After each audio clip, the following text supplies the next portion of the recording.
Hello tout le monde, aujourd'hui on va parler un peu Power BI, on va parler Power Query et on va parler un tout petit peu SharePoint. Vous avez sous les yeux un dossier SharePoint dans lequel j'ai stocké ici 8 fichiers qui sont des fichiers CSV de vente et j'aimerais récupérer le dernier fichier en date, c'est-à-dire le plus récent. Alors si vous regardez ici par exemple, j'ai plusieurs fichiers que j'ai uploadés il y a 44 minutes et il y en a un qui date d'il y a 40 minutes. C'est donc celui-ci que j'aimerais récupérer.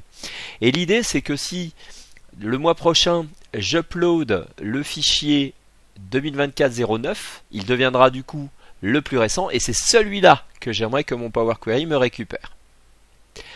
Comment se connecter à SharePoint et comment récupérer le dernier fichier en date dans Power Query.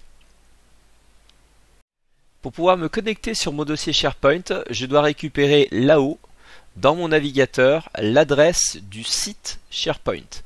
C'est-à-dire pas le dossier et tout le lien que vous voyez là derrière, juste simplement l'adresse du site SharePoint. Donc je récupère cette partie-là, site au pluriel agence IMSS, je copie, je bascule dans Power BI par exemple, mais je vous rappelle que vous pouvez également faire cette opération dans Excel à partir de l'onglet Données et ensuite obtenir des données à partir d'un dossier SharePoint. Là je le fais dans Power BI, ça se passe donc ici.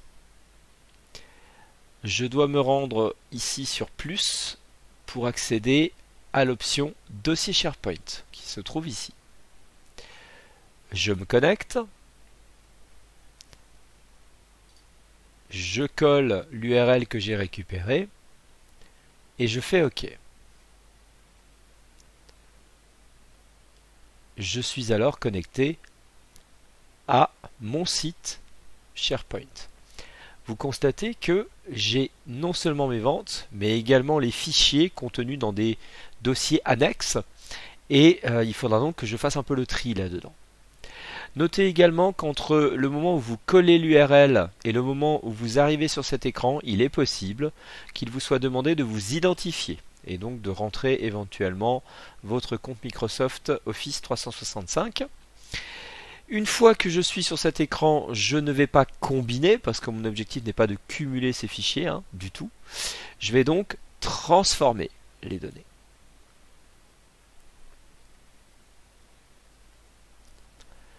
Me voilà dans Power Query. Je vais à présent aller tout à fait à droite dans la colonne Folder Path. Ceci veut dire chemin du dossier. Et vous constatez en ouvrant la liste déroulante de filtrage que j'ai ici le contenu de deux dossiers, le dossier autre fichier et le dossier vente. Mes ventes sont dans le dossier vente. Je vais donc ici décocher le dossier autre fichier afin de ne garder que mon dossier vente. Après avoir filtré mon dossier, je reviens vers la gauche dans ma requête et regardez, je retrouve ici les 8 fichiers que j'ai sur mon SharePoint. Je vais pouvoir à présent passer à l'étape d'après qui consiste à dire à la machine que je souhaite conserver uniquement le dernier fichier en date. Pour cela, je vais me rendre sur la colonne Date Modified, et je vais ici regarder trier par ordre décroissant.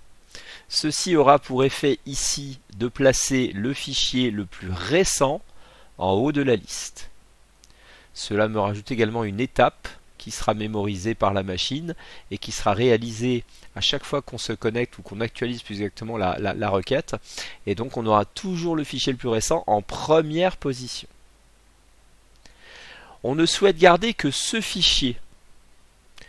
Pour éliminer les autres, je vais me rendre dans Accueil. Je vais me rendre sur Conserver les lignes et conserver les premières lignes.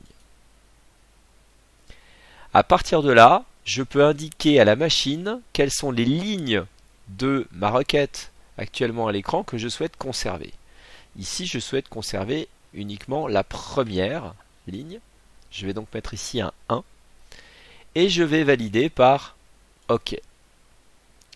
Et vous voyez qu'à partir de là, j'ai le fichier dernier en date. Je n'ai plus maintenant qu'à consulter le contenu de ce fichier. Les données du fichier se trouvent ici dans sa version binaire, dans son enveloppe binaire si vous voulez.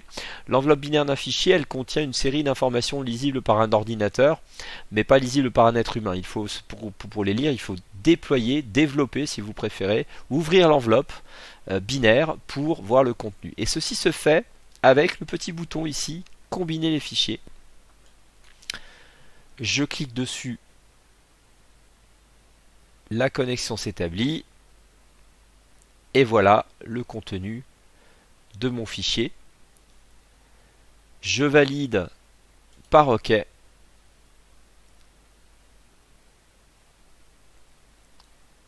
j'ai récupéré le dernier fichier en date avec son contenu. Il reste un peu de travail pour le nettoyer comme vous le voyez ici, mais ceci peut être fait assez facilement. Pour tester notre requête, je vous propose de placer un nouveau fichier dans notre dossier SharePoint. Je bascule sur mon SharePoint. Je vais y charger un fichier, celui de septembre, qui se trouve ici. Il s'agit donc désormais du dernier fichier en date. Alors pour l'instant, on ne voit pas sa date ici dans SharePoint. Je bascule dans Power Query. Je vois ici que je suis bien sur 2008. Je vais actualiser ma requête Power Query. Et regardez, j'ai récupéré cette fois-ci les données du mois de septembre. Je récupère donc bien à chaque actualisation de ma requête les données du dernier fichier en date. Et le tour est joué. Voilà, si cette vidéo vous a été utile, n'hésitez pas à lâcher un petit pouce, c'est toujours sympa. Et puis bien sûr, n'hésitez pas à vous abonner pour obtenir les dernières vidéos qui seront en ligne chaque semaine. Et en attendant de vous revoir, je vous dis à bientôt.